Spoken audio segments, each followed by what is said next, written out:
Momci, svi pamtimo onu blondi što nam nije dala šansu, vreme, poljubac, šta god, koju smo znali jebenu šifru, ali je sjebala priču. Fuck you!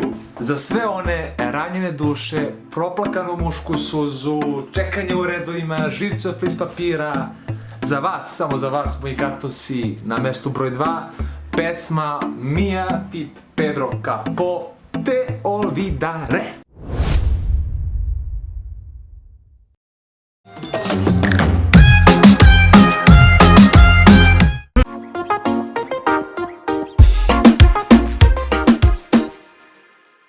Fun facts jeste da Mia kao grupa su zapravo, to su dva ortaka, Max i Agustin, i njih dvojica su s početka njihovih nekih prvih radova radili masovno te neke covere, i kad je bio onaj hype za pesmom Despacito od Luisa Fonsija, to svi znamo, jel da?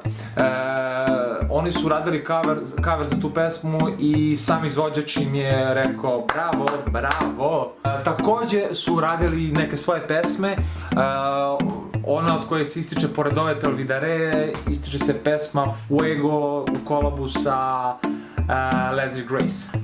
Jedna zanimljivost vezano za Pedra Capóa je ta što je on zapravo unuk od Bobija Capóa, takođe portorikanskog pevača, i njegova baka je zapravo bila Miss Puerto Rika, tako da se pitate na koga je talentovan i na koga je, ima tu lepotu, znate od koga je to nasledio. Zanimljivost vezano za Pedra Capóa je ta da je radio kolaboraciju na jednom koncertu Talije.